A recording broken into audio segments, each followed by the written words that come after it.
Hey, what's up everybody? It's Robert184 from gundam.tk, and I'm here today because you know what? I've hit a pretty big personal milestone with my Gundam models, so I wanted to tell you about that, but more importantly, I wanted to talk a little bit about the beginning of this whole thing for me. And I've already talked about how I got into Gundam, but I wanted to tell you about how I got into Gundam model building, which is a really different story for me.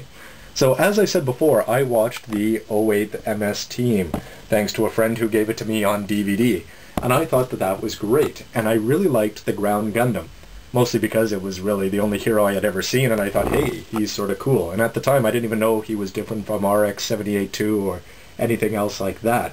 So anyway, I decided to go shopping after I had bought my buddy the Hyzak that I had originally sent him, and I asked for the ground Gundam, and they all said to me, huh? So finally, I wrote down RX-79G, and they showed me a 1/44th set here from the 08th MS Team. This is not HGUC, and it came with a Zaku, and it sold for 1,500 yen, and it was released in 1996, but there was just something about it. And I remember that I cracked open the box, and I said, you know what? That sort of looks pretty crappy. So here I am disappointed, because I've got this great Gundam that I really have taken a liking to, and all of a sudden they only have a bad model kit of it. So anyway, that led me to give up, and I pretty much went home, and then I complained to my buddy through email that I said, well, you know what, I wanted to buy it, but they don't have a good kit of it. So he said, well, there's a master grade, and I said, oh, really? Because they didn't seem to have one. Well, thankfully, I was wrong, as he proved to me, because he sent me a link from eBay, and somebody was selling a ground Gundam. So it was great, because all I did was I printed off the image, which I still have to this day on my computer, and I took it to the store, and I said, I want this one. And then they gave it to me, and really, the rest is history. I've never looked back.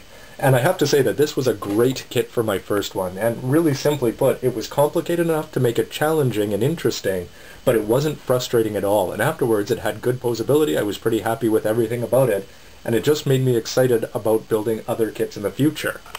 So the next question was going to be then, what is going to be my second kit of all time? And, you know, I always do like heroes in terms of cartoons, etc. So I thought, well, what about getting the Easy 8, which I finally realized was a separate Gundam from the ground Gundam.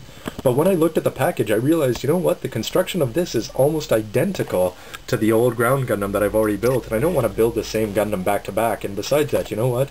I think the Easy 8 is ugly, and that really hasn't changed for me.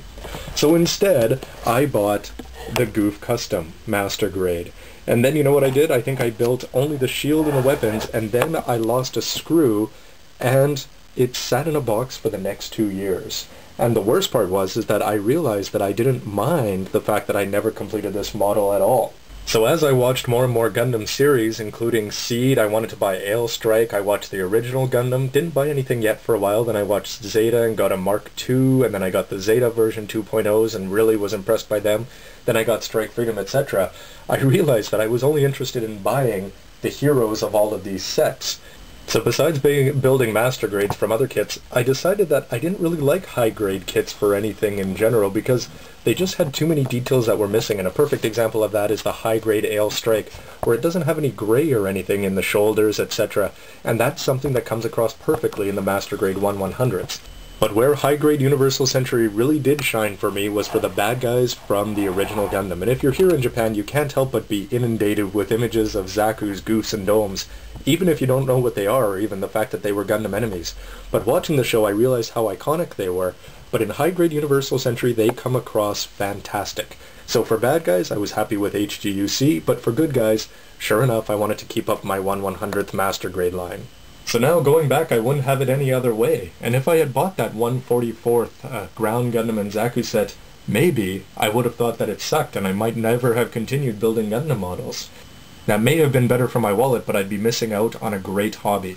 So why am I rambling on about this, about my first kit? Well, because I'm telling you about the start of the collection because I feel like now I'm at the end.